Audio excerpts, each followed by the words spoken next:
বাংলা সিনেমার এই গানের মতো বাস্তবেই ঘটেছে এক চাঞ্চল্যকর ঘটনা। একদিকে জিলানী, অন্যদিকে আশিক, দুজনই এক নারীর স্বামীর পরিচয় দিচ্ছেন, আর সেই নারী তখন চুপচাপ দাঁড়িয়ে। এই দৃশ্য যেন সিনেমাকেও হার মানায়। এক নারীকে নিয়ে রাস্তায় শুরু হয় দুই যুবকের টানা হেঁচড়া। দুজনেরই দাবি রোকসানা আক্তার তাদের স্ত্রী। এই নাটকীয় মুহূর্ত দেখতে চারপাশে জমে যায় মানুষের ভিড়। মুহূর্তেই উত্তেজনা ছড়িয়ে পড়ে পুরো এলাকায়। সবার মনে একটাই প্রশ্ন, আসলেই কার স্ত্রী রোকসানা?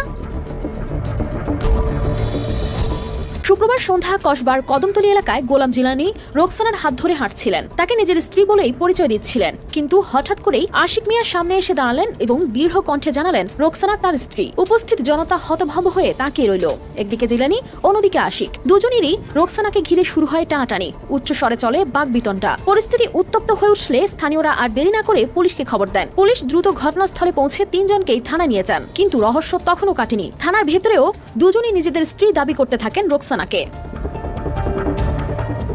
ঘন্টার পর ঘন্টা জিজ্ঞাসাবাদ শেষে আশিক বিয়ের কাবিননামা দেখিয়ে বলেন রোকসানা তার বৈধ স্ত্রী ছিলেন, তবে কিছুদিন আগেই তাকে তালাক দিয়েছেন। অন্যদিকে জিলানীর পরিবার থানায় এসে জানায় রোকসানা তাদের বউ নন, অথচ জিলানী তখনও জোর দিয়ে রোকসানাকে নিজের স্ত্রী দাবি করেন। পুলিশ দীর্ঘ সময় পর সিদ্ধান্ত নেয় বিভ্রান্তিকর পরিস্থিতির কারণে রোকসানা ও জিলানী দুজনকেই গ্রেপ্তার দেখিয়ে আদালতে পাঠানো হবে। অতঃপর